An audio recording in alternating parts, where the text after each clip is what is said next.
Hujan. Nah, jadi guys, kieu anu dipacuk orai, betul cukup yang B. Kita harus tanyain dulu apakah benar ini dipacuk orai, apakah dipacok munding, apakah dipacok langsung, kita kan tidak tahu. Jadi yang pertama harus kita tanyakan adalah dipacok apa? Kang, dipacok naon, Kang? Ular kobra. Oh, jadi bener guys. Ini dipatok orai. Nah, ya ulah di skipnya ya. Ulah di skip ilmu. Jadi pertama-tama yang kita harus lakukan adalah yang bagoy teh pokok deui ngomong teh. Kain bola. Tunggu sebentar ya guys. A few inches later. Nah, jadi guys, ya, ulah di skip ya ilmu. Jadi yang pertama harus kita lakukan adalah menyiapkan kain putih. Kunaon nyiapkan kain putih? Kulantaran eueuh deui. Nah, Kang, mana nu dipacokna Kang? Iya. Ingat, tongkrak Kang. Ini.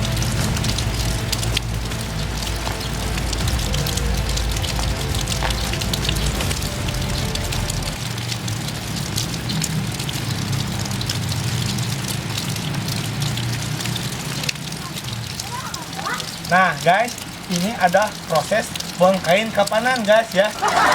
Ini bakal selamat pulang, mari ngabisan kawin ya itu. Bakal selamat langsung ke akhirat ya. Maaf produk, nu tadi mah heureuy. Nah, ayeuna nu aslina nya. Jadi, lamun misalkeun aya jelema dipacok orai di daerah leuweung, kan jauh ke rumah sakit nya. Jadi si korban harus tetap tenang. Yang ke satu, dan jangan panik. Yang kedua, proses mobilisasi. Dengan seperti apa proses mobilisasi? Oke, kita langsung praktekin aja ya. Jadi untuk proses mobilisasi, misalkan gini ya.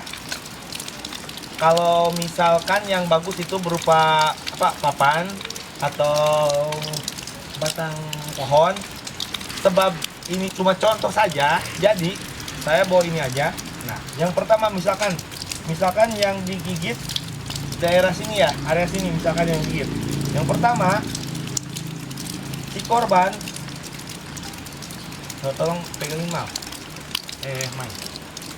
Nah, 3 aja cukup lah. Misalkan yang digigit ini, si korban jangan panik dan jangan cemas. Padahal itu paling susah. Kalau dibilangin Kang, ulah panik, justru itu malah makin panik. Tapi coba berusaha jangan panik. Nah, ini kan misalkan darurat. Jadi kalau di hutan ada pohon ranting, bisa pakai ranting.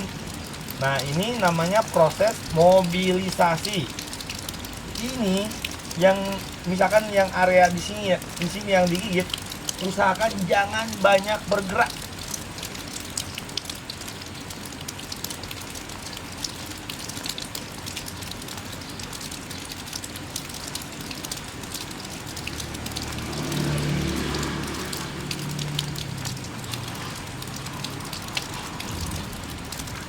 Nah, ini proses mobilisasi, ini jangan banyak bergerak.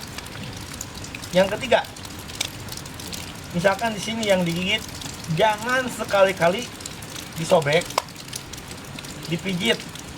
Itu salah, sangat fatal.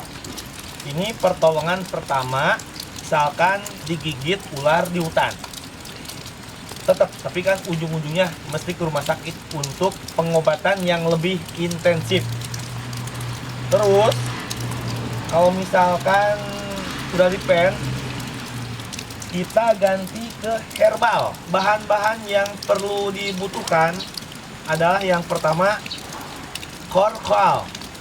Si korkoal itu ditumbuk halus ya, terus dioleskan kepada bekas gigitan luka yang sudah dibersihkan pakai air hangat ya.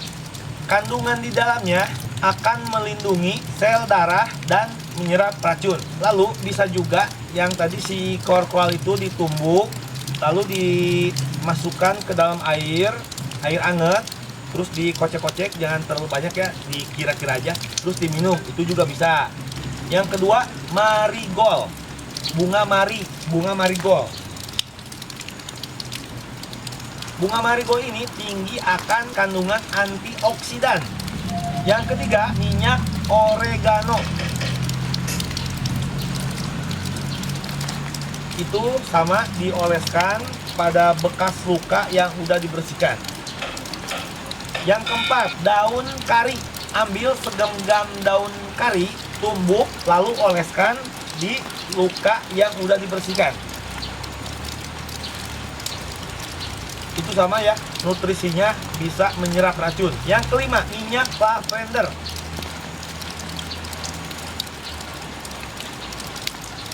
Itu sama juga, dioleskan ke dalam luka gigitan yang udah dibersihkan. Jadi mungkin segitu dulu tips dari saya. Pertolongan pertama jika digigit ular di hutan atau di kampung yang jauh dari rumah sakit. Nah, ini pertolongan pertama.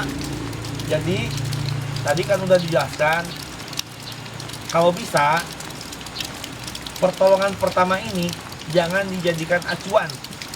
Tetap mesti ke rumah sakit untuk pengobatan yang lebih intensif.